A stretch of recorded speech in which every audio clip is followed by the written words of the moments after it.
Le 26 mai 2015 et je tiens à rendre grâce et gloire à Dieu qui, comme chaque semaine que je vous en témoigne, nous a richement et grandement bénis par le biais de l'émission Le Temps de la Solution. Il nous a parlé vraiment puissamment par le biais de l'émission Le Temps de la Solution et ça a été une fois de plus une émission avec un très bon niveau de qualité, du haut niveau, comme disent les Américains, du high level. Cette fois-ci encore, Dieu nous a vraiment puissamment bénis, fortifiés, par le biais de cette émission, et je lui rends grâce et gloire, et aussi guéri. Et je ne sais pas si vous avez, pour bien faire comprendre de quoi je parle, entendu le moment où l'un des intervenants, l'un des apôtres de Dieu disait que il y a une sœur qui regarde l'émission et qui a un ulcère. Alors, je ne me suis jamais entendu dire médicalement que j'avais un ulcère, mais c'est vrai que j'avais depuis un bon moment des brûlures d'estomac et les médicaments qu'on me donnait étaient censés calmer les brûlures d'estomac, mais aussi les ulcères. Donc, si, comme je crois le comprendre, ce qui était dit me concernait bien, eh bien je sais que Dieu a agi, et ça c'est clair et net, je lui rends grâce et gloire pour ce qu'il a fait pour moi. Je sais qu'il m'a guéri et je tiens à le remercier, à lui rendre grâce et gloire. Pour moi, c'est indiscutable. Mais je pense qu'il arrive aussi que Dieu étende la main sur nous pour nous bénir et pour nous guérir, comme ça a été le cas aujourd'hui. Et je lui rends vraiment grâce et gloire pour cela. Je dis tout simplement que si je sais que Dieu m'a guéri, maintenant les voies de Dieu sont impénétrables. Dieu est aussi un très grand mystère. Des fois, Dieu nous guérit de choses dont nous avons besoin de l'aide sans même que nous ayons conscience vraiment de quoi il s'agit. Et en l'occurrence, je pense que cette fois-ci,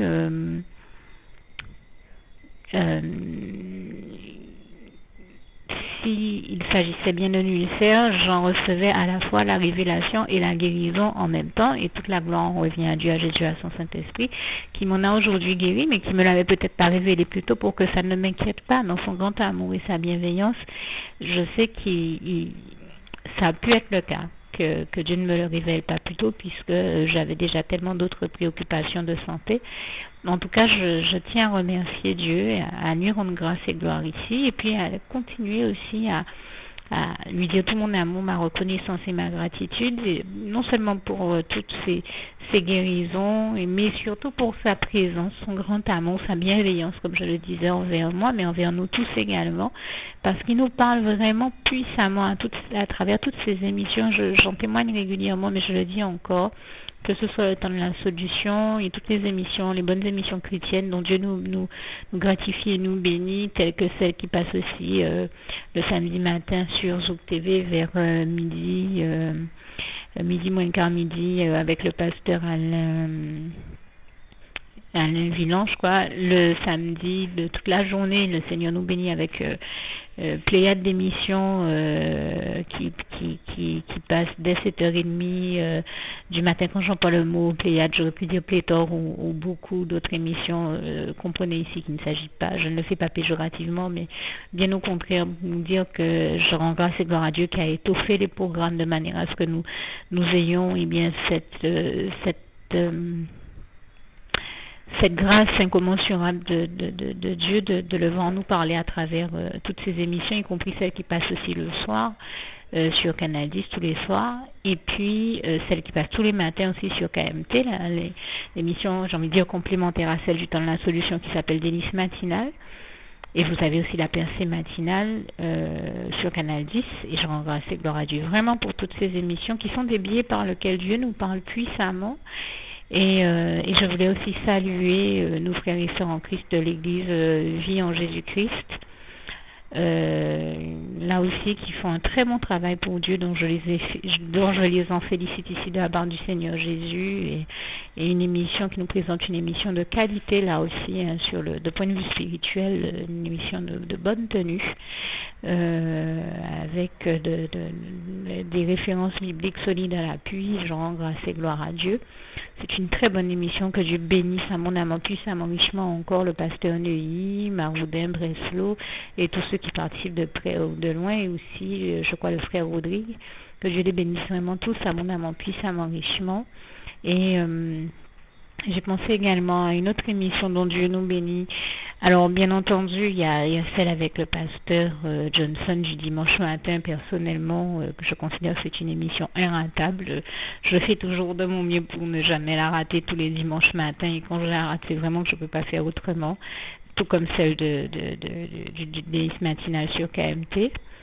Vous avez la nouvelle émission avec le pasteur Goubardon, comme j'en ai parlé. Et aussi... une autre émission à laquelle j'ai pensé, bien entendu, celle avec le pasteur Yvan Castanou, celle du pasteur Élie aussi, le samedi matin à 7h30 dont je parlais tout à l'heure. Mais vous avez vraiment toutes ces émissions-là qui... Je pense encore à une autre émission, j'y ai pensé et ça ne me revient pas, mais je sais que c'est une très bonne émission chrétienne aussi. Et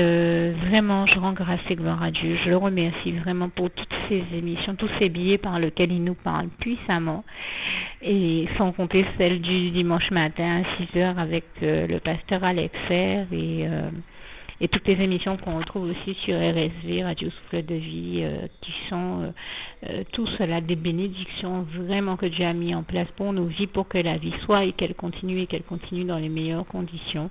Et je tenais à rendre grâce et gloire à Dieu qui nous bénit de manière vraiment extraordinaire et qui nous parle puissamment par tous ces médias. Et j'invite tous ceux qui ne connaissent pas encore toutes ces émissions-là à les découvrir, à prendre le temps de découvrir le bonheur de la présence de Dieu, de Jésus-Christ et de son Saint-Esprit, et surtout d'entendre l'Éternel, le seul Dieu vivant, tout-puissant, trois fois saint, nous parler par la voix de son Saint-Esprit et de ses enfants. C'est un véritable bonheur, c'est une bénédiction vraiment extraordinaire dont Dieu nous bénit. Et je vous dis, chaque fois que moi je le peux, je m'arrange pour ne rater aucune de ces émissions. Je crois qu'il y a beaucoup d'émissions en longueur de semaine qui ne sont pas de Dieu, où on ne peut pas entendre Dieu nous parler. Mais je vous invite vraiment à ne pas hésiter à découvrir toutes ces émissions chrétiennes où Dieu nous parle puissamment, et puis à vous laisser guider aussi par son Saint-Esprit vers des émissions qui des fois ne sont pas nécessairement chrétiennes, mais dans celles qui passent en direct, très souvent on entend Dieu nous parler puissamment. Malheureusement, il arrive que le diable aussi s'invite et parle à travers ces émissions-là. Mais grâce et gloire sont rendues à Dieu qui nous donne toujours son esprit de discernement, au Seigneur Jésus qui nous envoie ses rayons de lumière, comme j'aime tant à citer ce passage du psaume 36, verset 9 à 10, où je le dis à ma manière, il nous est dit en substance que c'est par la lumière du Seigneur Jésus-Christ que nous pouvons voir la lumière. Je le dis à ma manière, c'est par ta lumière, Seigneur, que nous voyons la lumière. N'hésitez pas à aller voir comme ce passage est textuellement écrit. Et surtout, je remercie Dieu qui nous guide vraiment de la meilleure manière, qu'il soit par son merveilleux Saint-Esprit, que je remercie ici. Et je remercie vraiment grandement Dieu. Je ne trouve pas de mots pour lui dire ma reconnaissance, mais je dis vraiment heureusement que Dieu a mis pour nous toutes ces choses-là en place, pour nous bénir. Je le dis du fond du cœur. Alors, vous tous qui ne connaissez pas encore toutes ces émissions, n'hésitez pas à les découvrir, à les regarder à nouveau si vous n'avez pas tout de suite senti Dieu vous parler par ce biais-là. En tout cas, moi, j'ai réellement... ça fait presque 10 ans que je les regarde et que j'entends Dieu m'y parler puissamment et je rends grâce et gloire à Dieu et je vous invite à découvrir ça, pour ceux qui ne connaissent pas encore ces émissions-là, et puis aussi à ne pas hésiter à adresser à Dieu la bonne prière qui va suivre à la fin de ce document. Pour tous ceux qui ne l'ont jamais faite, à ne pas hésiter à la faire et puis à la partager aussi avec tous vos contacts, tous ceux et celles qui ne l'ont jamais encore faite. N'hésitez pas. Et quand je dis que j'entends Dieu me parler puissamment par le biais de ces émissions, et pour donner un témoignage, un exemple là encore, l'une des premières fois que j'ai regardé l'émission... une émission qu'on ne retrouve plus maintenant le samedi après-midi, mais qui passait à l'époque le samedi après-midi, c'était Gospel Décibel, et on retrouve, je pense, à peu près la même équipe dans l'émission La Percée matinale. À l'époque, j'avais regardé Gospel Décibel, et Dieu a permis que l'un de ses pasteurs et prophètes, très certainement, Je ne sais plus si c'est un apôtre. Je suis sûre qu'il est pasteur. Je ne sais plus s'il est également prophète, mais en tout cas, il parlait, et puis subitement, il parlait vraiment des choses en rapport avec l'émission, et subitement, et c'était en direct à ce jour-là en tout cas, et il dit, il y a une jeune femme qui regarde l'émission, tout comme aujourd'hui dans l'émission Le Temps de la Solution, l'apôtre Paul Keng, je crois, disait, pardon si je n'arrive pas bien à prononcer son nom, disait, il y a une sœur qui regarde, elle a un ulcère, etc., etc., et je pense que, donc c'était de moi qu'il parlait parce qu'il a dit d'autres choses qui me correspondent bien, mais, donc, quand il a prié, j'ai vu Dieu me délivrer et je rends grâce et gloire à Dieu pour ça. J'en témoigne ici. Toute la gloire revient à Dieu, à Jésus, à son Saint-Esprit. Je le remercie encore pour cette guérison. Mais pour revenir à mon propos, je vais pas dire initial, parce que mon propos initial était de remercier Dieu pour cette guérison miraculeuse encore dont il me bénit, et toute la gloire revient à Dieu, à Jésus, à son Saint-Esprit. Mais ça surtout dont j'ai voulu témoigner, c'est que Dieu, dans son grand amour pour moi et sa bienveillance, ainsi que pour nous tous, nous parle et puissamment par toutes ces émissions, par le biais de toutes ces émissions où il nous bénit, non seulement il nous parle puissamment, il nous bénit, il nous guérit, et je lui en rends grâce et gloire encore, et il nous délivre de tout ce dont nous avons besoin de l'être. Mais j'en témoigne pour dire que donc à travers cette émission de l'époque, Gospel Décibel, alors que le pasteur et prophète qui parlait à l'époque parlait de choses en rapport avec l'émission, subitement il s'est mis à dire, il y a une jeune femme qui vient de prendre l'émission qui est en cours, et le Seigneur me dit qu'elle vient de créer son entreprise il n'y a pas longtemps, et bien le Seigneur l'appelle à venir à passer par le baptême par les eaux. Et j'ai tout de suite compris que Dieu me parlait vraiment à travers lui, qu'il s'agissait de moi, et que Dieu m'invitait à passer par les eaux du baptême à l'âge adulte, tout comme le Seigneur Jésus nous en a donné l'exemple, et puisqu'il s'est baptisé à l'âge adulte lui aussi, et a été baptisé par son cousin Jean-Baptiste. Et je rends grâce et gloire à Dieu, à Jésus, à son Saint-Esprit, qui m'a donné de comprendre le sens profond de ce passage de Marc 16, verset 16, qui nous dit, où il est écrit que celui qui croira et qui se fera baptiser sera sauvé, mais celui qui ne croira pas sera condamné. Et je rends grâce et gloire à Dieu parce que ce passage a parfaitement et profondément touché mon cœur et m'a aidé à comprendre que Dieu était donc réellement en train de me parler, non seulement par le biais de cette émission, mais par le biais de sa parole, la Sainte Bible, et je lui rends grâce et gloire, et le Seigneur m'a donné j'ai envie de dire, m'a permis de comprendre, voilà, qu'en clair, et je le dis avec mes mots ici, celui qui croira et qui aimera suffisamment Dieu, Jésus-Christ et son Saint-Esprit, celui qui croira profondément et réellement en Dieu, et en tout cas suffisamment en lui pour se faire baptiser, j'ai envie de dire parce qu'il a envie de venir à Dieu et par amour pour Dieu. On n'est pas dans une dynamique religieuse ici, mais dans une dynamique d'aimer Dieu et d'avoir envie d'obéir à Dieu et de faire ce que Dieu nous demande de faire.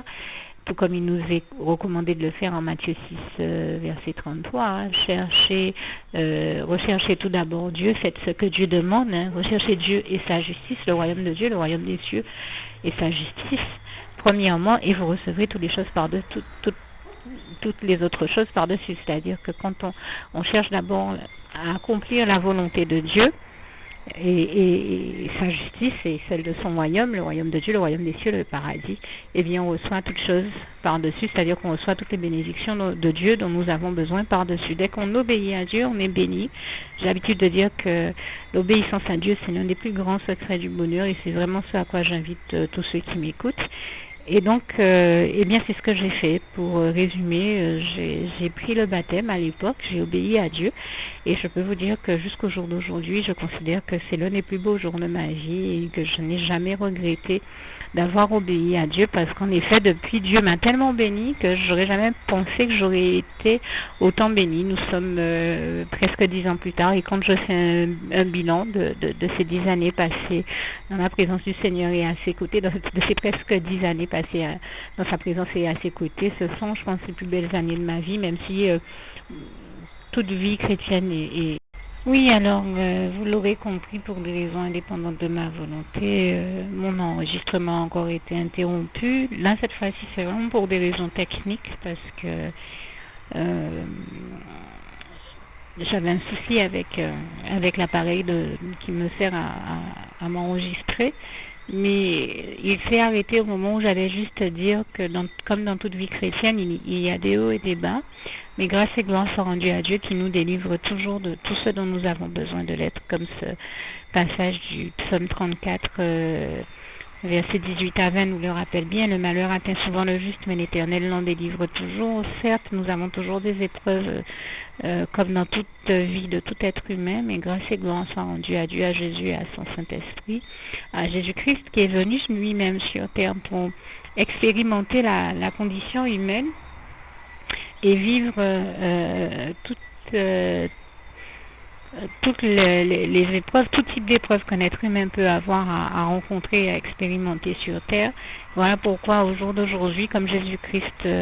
a expérimenté tout ce que l'on pourrait avoir à expérimenter, voilà pourquoi Jésus-Christ est le seul à être capable de nous délivrer de toutes les épreuves que nous avons ou pourrions avoir à vivre ou à expérimenter. Et l'un des passages qui nous le rappelle bien, c'est Romains 8, verset 37, où il est écrit que mais dans toutes ces choses, nous sommes plus que vainqueurs par celui qui nous a aimés. Et celui qui nous a aimés le premier, bien entendu, c'est Dieu, c'est Jésus-Christ, c'est son Saint-Esprit, toute la gloire lui en revient. Et c'est donc le Seigneur Jésus qui est la solution et qui a la solution à toutes nos épreuves et toutes situations problématiques que nous pouvons avoir à traverser et à vivre. Et je lui rends grâce et gloire ici pour ça. Je le remercie parce qu'il nous délivre toujours de vraiment tout ce dont nous avons besoin de l'être. Et je tenais à le remercier et à en témoigner là encore ici. Et donc à inviter tous ceux qui le peuvent à venir à Dieu, à Jésus, à son Saint-Esprit et aussi à en venir à accomplir la volonté de Dieu. Et c'est la volonté de Dieu pour chaque chrétien, comme me l'avait démontré un chrétien que j'ai rencontré un jour. Il m'avait même cité le passage biblique qui le démontre bien. Il y a tout simplement que je n'ai pas malheureusement en mémoire au moment où je vous parle ni sous la main, mais il y a bien un passage qui nous le démontre bien. C'est véritablement la volonté de Dieu que nous venions tous un jour à la conversion. Alors si je ne peux pas citer le passage que lui il citait, je peux au moins vous citer ces quelques passages qui démontrent bien la volonté de Dieu de nous voir nous convertir, nous repentir et venir au baptême. Vous avez Acte 2, verset 38, Acte 3, verset 19, Acte 17, verset 30 à 31, Acte 16, verset 30 à 31 là aussi. Acte 4, verset 12 que je vous ai cité tout à l'heure, qui est le passage qui nous démontre bien que Jésus-Christ est le seul sauveur que Dieu ait déterminé et choisi pour toute l'humanité. J'en rends grâce et gloire à Dieu. Et donc le seul qui le puisse sauver, bien entendu. Et j'aime beaucoup à citer ce passage de Jean 3, versets 16 à 17. Je ne sais plus si il était dans mon enregistrement précédent. Ce passage qui dit « Car Dieu a tant aimé les hommes qu'il a donné son Fils unique, bien entendu Jésus-Christ, afin que quiconque croit en lui ne périsse point, mais ait la vie éternelle. Et nous savons que avoir la vie éternelle, or la vie éternelle, comme il est écrit en Jean 3, c'est qu'ils te connaissent, toi, éternel, mon Dieu, le seul vrai Dieu. » Et c'est moi qui rajoute ici, le seul vrai Dieu vivant, tout-puissant et 3 fois saint, et toute la gloire t'en revient éternel, mon Dieu, toi le seul merveilleux Dieu d'amour que nous connaissons, le seul qui est au contrôle de tout l'univers et de toutes choses qui existent, puisque tu as tout créé, comme ce passage du psaume 24, verset 1 nous le rappelle si bien, à l'éternel la terre et tout ce qu'elle contient. Donc c'est Dieu le seul maître et propriétaire et donc possédant de tout ce qui existe sur terre, de toutes les richesses qui existent et toute la gloire lui en revient. Et c'est à ce merveilleux Dieu d'amour, c'est vers ce merveilleux Dieu d'amour que je vous invite à revenir, non pas par religiosité comme je le disais tout à l'heure, mais par amour. Et pourquoi je précise non pas par religiosité? Parce qu'il y a longtemps que nous avons compris et découvert que la religion ne sauve personne et que si la religion ne sauve personne, Dieu, Jésus-Christ et son Saint-Esprit seul peuvent et le font toujours. Dieu, Jésus-Christ et son Saint-Esprit seul peuvent nous sauver. Jésus-Christ seul nous sauve. Jésus-Christ est le seul sauveur que Dieu ait donné à toute l'humanité, comme je disais que ce passage de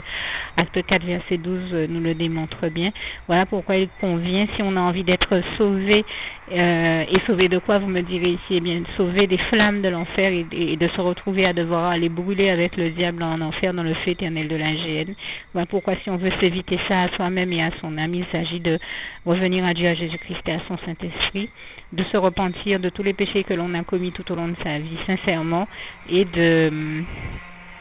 et de passer donc par les eaux du baptême, non pas pour entrer dans une nouvelle religion, parce que comme je le dis souvent, une religion on en avait déjà une et on s'est bien rendu compte qu'elle ne nous a rien apporté, qu'elle n'a pas pu nous sauver, mais que Dieu, si nous parlons ici, c'est parce que nous nous sommes bien rendus compte en pratique dans nos vies que c'est Dieu, Jésus-Christ et son Saint-Esprit seul, c'est Dieu qui nous a sauvés par le biais de son Fils Jésus-Christ, il est le seul à pouvoir nous sauver, et venir au baptême, c'est lui dire merci pour toutes ces choses extraordinaires qu'il ait faites, telles que de nous donner notre merveilleux Sauveur Jésus-Christ,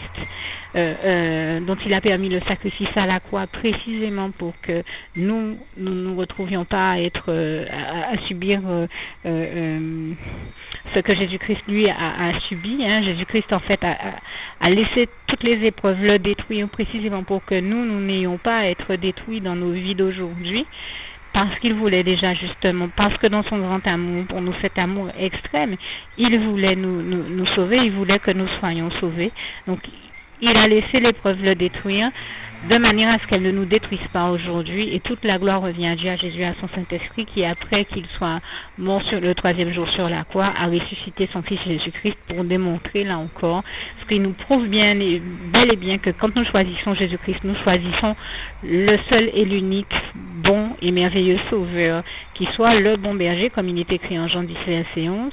le meilleur, et je lui rends grâce et gloire, et donc le seul qui puisse nous sauver, qui nous aime, qui ne nous trahit jamais, et qui nous aime en plus. Dieu est le seul à nous aimer du plus merveilleux amour qui soit, et du seul amour qui soit éternel, qui existe, comme il est écrit en Jérémie 31, verset 3, et j'en rends ici grâce et gloire à Dieu. Voilà pourquoi ce merveilleux amour-là, si on a envie de le découvrir, de l'expérimenter, de le savourer, il convient pour nous de venir nous mettre totalement à l'abri dans les bras d'amour de Jésus-Christ, en passant par les eaux du baptême à l'âge adulte, pour suivre le meilleur exemple que nous a donné Jésus-Christ, Jésus-Christ qui est le meilleur exemple à suivre, et nous retrouver donc à l'abri de tout ce dont nous avons besoin de l'être dans ses bras d'amour. Et je rends grâce et gloire encore une fois à Dieu, à Jésus, à son Saint-Esprit, et je peux vous témoigner pour, comme je le disais tout à l'heure, l'avoir fait moi-même, en avoir moi-même fait l'expérience que ça a été la plus belle et la meilleure des décisions que j'ai eu à prendre, et le plus bel acte que j'ai posé qui a été celui que de venir au baptême, et mon enregistrement s'est terminé aussi à un moment où je disais donc que le bilan que j'en fais en presque 10 ans de chrétienté est un bilan vraiment positif et excellent, puisque Dieu est excellent et il est le meilleur dans tout ce qu'il fait. Je crois que le bilan que je peux en tirer est le meilleur, parce que Dieu m'a permis d'expérimenter le meilleur, le véritable bonheur dans les bras d'amour de Jésus-Christ, et je crois que ça n'est pas donné à tout le monde, mais j'invite le maximum de personnes à venir découvrir ça, en passant par les eaux du baptême et en venant, donc comme je le disais, se mettre à l'abri dans les bras d'amour de Jésus-Christ, et surtout, une fois que l'on a reçu le baptême, ne pas hésiter à se rapprocher d'une des églises véritables de Jésus-Christ, se laisser guider par Dieu, Jésus-Christ et son Saint-Esprit, soit à travers ceux qui nous entourent, à travers les personnes à travers qui il voudra nous parler pour nous guider, à venir dans l'une de ces églises, parce qu'une fois qu'on a reçu le baptême, on a besoin de deux choses: recevoir les enseignements de Jésus-Christ qui sont fournis dans ces églises, dans les véritables églises de Christ où sont prêchés l'évangile de vie et de paix, et j'en rends grâce ici, grâce et gloire à Dieu, à Jésus, à son Saint-Esprit, et aussi ça c'est l'une des premières choses à faire. Et la seconde est bien entendu de mener une existence christocentrée, c'est-à-dire centrée et concentrée sur la personne même de Jésus-Christ, en marchant et en suivant toutes les recommandations de Dieu, de Jésus-Christ et de son Saint-Esprit, en marchant avec et pour Dieu dans notre marche par la foi, en allant toujours plus loin, toujours plus haut, avec Dieu, Jésus-Christ et son Saint-Esprit, tous pour un et un pour tous, Jésus-Christ, bien entendu. Je termine en vous disant deux choses. Je crois, en plus de tous les passages que j'ai cités, avoir oublié de citer, donc rappelez que j'ai commencé par parler de Marc 16, verset 16, et rappelez ce passage de Jean 3, verset 3 à 7 aussi, qui est très important si on veut comprendre ce que c'est que de pouvoir aller au royaume de Dieu, le royaume des cieux, le paradis. Dieu nous explique bien la démarche à suivre dans ce passage-là. Et je termine donc avec le souhait de mon cœur pour vous. Philippiens 4, verset 7, vous l'aurez compris ici, j'invitais vraiment tous ceux qui en ont compris l'impérieuse nécessité et j'ai envie de dire toute l'importance en toute bonne intelligence. Tous ceux qui ont compris le sens profond de mon propos, vous aurez compris que j'ai pas commencé par là, parce que j'ai commencé à vraiment tout naturellement vouloir rendre grâce et gloire à Dieu et le remercier pour tous les miracles que je l'ai vu faire cette semaine encore dans ma vie comme dans celle de tous ceux qui m'entourent, à commencer par ces guérisons miraculeuses et toutes les personnes qu'il a guéries, parce qu'il m'a guéri moi, mais il n'a pas guéri que moi aussi par le biais de cette émission, donc je tenais à le remercier et à lui rendre grâce et gloire. Et je tenais aussi, donc, et tout naturellement, la conversation, enfin, pas la conversation, mon propos s'est retrouvé à s'orienter vers la question de la conversion et du baptême. Je ne m'attendais pas à aborder ce sujet-là et à en parler, ni à tenir ce propos, mais puisque c'est ce qui est venu tout naturellement au cours de ce que je vous expliquais, de ce que j'exprimais, j'ai laissé le Seigneur, j'espère, par le biais de ce que je vous ai dit ici, toucher les cœurs et j'espère que tous ceux qui ont eu le cœur touché et qui ont compris que Dieu les appelait à travers tout ce que j'ai pu dire et les invitait à travers tout ce que j'ai pu dire à revenir à lui et à passer par les eaux du baptême. Je les invite vraiment à le faire, puisque moi, quand il l'a fait pour moi par le biais de la télévision, je l'ai compris, mon cœur a été touché, je suis passée par les eaux du baptême et j'en témoigne encore ici. Ça a été le plus beau jour de ma vie, donc c'est cette merveilleuse expérience de l'amour de Dieu que je vous invite à faire vous aussi. Et je disais donc, je termine avec le souhait de mon cœur pour vous, Philippiens 4, verset 7. Que la paix de Dieu qui surpasse toute intelligence garde vos cœurs et vos pensées en Jésus-Christ. Que Dieu vous garde et vous bénisse tous. À bientôt.